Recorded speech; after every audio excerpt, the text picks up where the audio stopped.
Bismillahirrahmanirrahim. Assalamualaikum warahmatullahi wabarakatuh.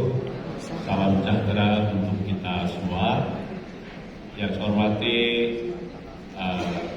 Ibu Suryani kembali ya, Pak Narso, juga Bapak Agus Sugiarto, Kepala OJK Institut, Bapak Taufik Majid, Sekretaris Jenderal Kementerian Desa, Bapak Ibu Yunita,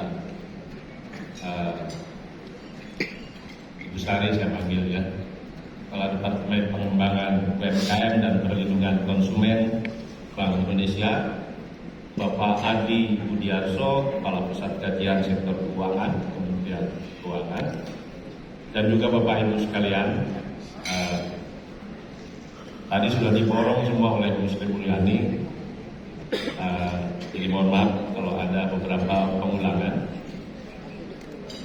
Pertama, itu tadi disampaikan Pak Presiden, UMKM memiliki peran penting dalam perekonomian Indonesia.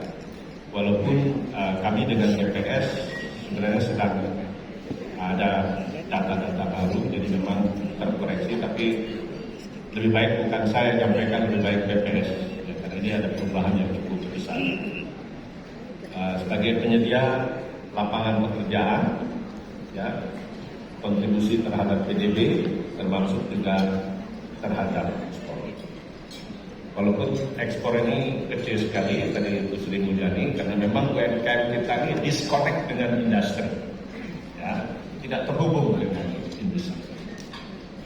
Struktur pelaku usaha di Indonesia juga didominasi oleh UMKM, usaha besar kurang dari 1%, secara proporsi relatif sama dengan di negara lain.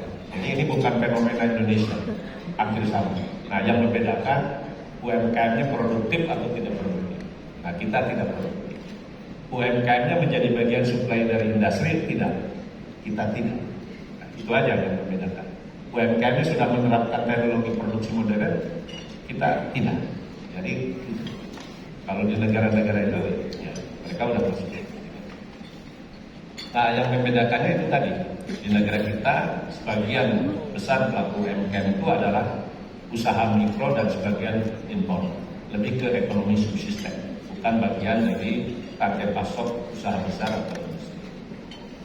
Jadi saya menyebutnya sebagai ekonomi subsisten, ya, ekonomi yang hanya untuk survival, supaya bertahan hidup, bukan kita melihatnya sebagai entrepreneur. Kedua, pembiayaan menjadi isu penting bagi UMKM. Tantangannya 47% kebutuhan pembiayaan UMKM belum dapat terlayani oleh lembaga jasa keuangan. Ini kita pakai data OJK 2021, mungkin hari ini sudah agak lebih baik. Hasil kajian Ernst & Young dan API tahun 2003 menunjukkan terdapat tren peningkatan kesenjangan antara permintaan dan suplai pembiayaan UMKM. Pada tahun 2026, yakni kebutuhan pendanaan sebesar 4.300 triliun dan suplainya hanya 1.900 triliun rupiah. Maka pembiayaan UMKM harus terus diperbesar dan dipermudah untuk dapat menjangkau karakteristik pelaku UMKM yang tidak seragam, ada mikro, ada kecil, dan menengah, ada tengkulak atau ada rakyat. Kita patut bersyukur indeks literasi keuangan masyarakat Indonesia terus membaik. Ya, dari hanya 38,03% di 2019 naik menjadi 49,8% di tahun 2022. Sementara indeks inklusi keuangan 2022 menjadi 85,10%, meningkat dibanding tahun 2019 yang hanya 76,19%. Hal itu menunjukkan gap antara tingkat literasi dan tingkat inklusi semakin menurun. Dari 38,16% di tahun 2019 menjadi 35,42% di tahun 2022. Ini data OJK tahun 2022. Sebab peningkatan literasi keuangan meningkat, ya, mengindikasikan bahwa inklusi keuangan negara semakin tinggi. Ya. Nah, namun, sebagaimana diketahui, separuh dari pelaku UMKM kita ada di sektor produktif.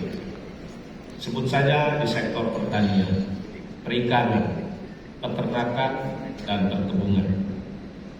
Nah, di sektor-sektor unggulan domestik ini justru serapan kredit UMKM masih rendah. Sebab sebagai contoh, di sektor pertanian baru 31%, dan perikanan lebih rendah, baru 2%. Lalu kemana sebagian kredit UMKM kita? Nah, Bapak Ibu sekalian, saya kira banyak yang tahu. Ya, memang yang paling aman ke sektor perdagangan, ya, karena potensi NPL-nya rendah. Nah, ini penting. Ya, saya tadi bicara dengan Pak Narso, dengan Pak Tiko, para produsen pangan kita itu rata-rata kalau petani itu 0,3 hektar. Nah, untuk bisa produk petani itu langsung terhubung ke market, ke industri, itu perlu ada agregator yang dalam bahasa kampungnya pengepul, tengkulak. Ya. Nah, tapi tengkulak ini nggak bisa menjadi ekosistem pembiayaan untuk perbankan. Ya.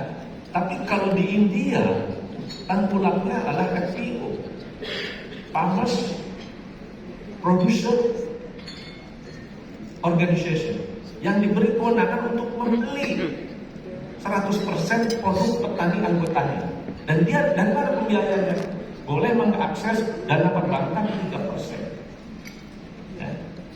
Nah, kalau nanti, sekarang begini, bank pasti nggak mau ngasih pembiayaan ke petani kecil-kecil itu, karena potensi NPL-nya tinggi, tidak ada kepastian harga, tidak ada kepastian market, ada kemungkinan gagal panen dan lain sebagainya. Ya. Tapi yang paling penting ada off-taker. Saya kira bank akan berani membiayai kalau ada off-taker.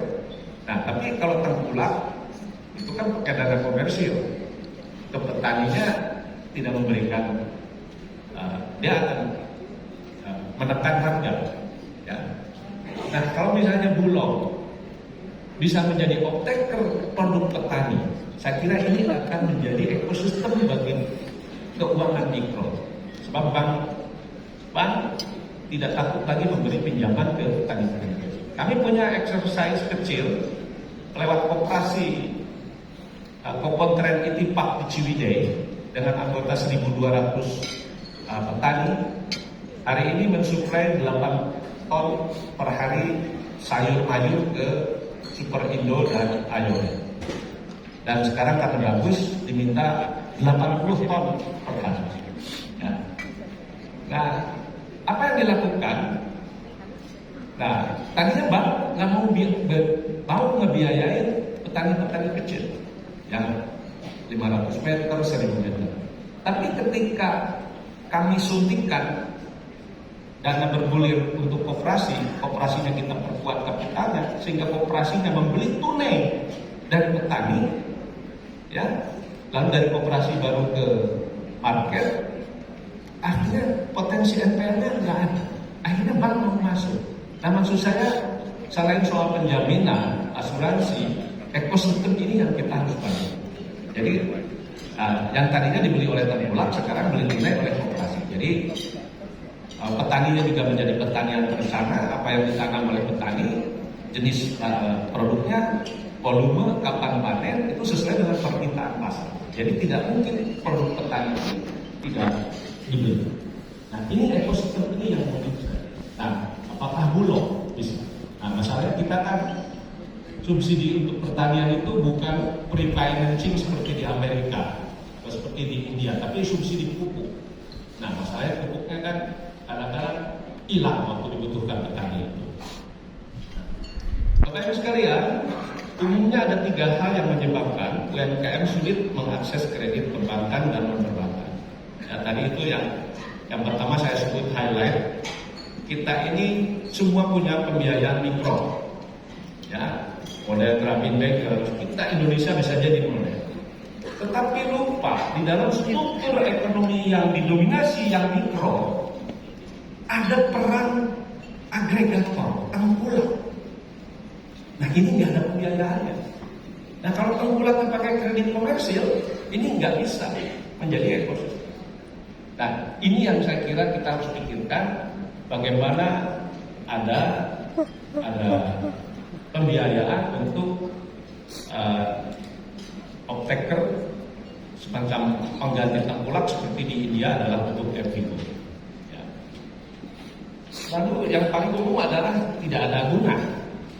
Ya, dalam 2 tahun terakhir alasan terbesar ditolaknya kredit UMKM karena tidak ada guna pada kredit bank sebesar 59,62% dan pada kredit fintech non bank sebesar 46,43%. Ini data Bank Indonesia tahun 2022.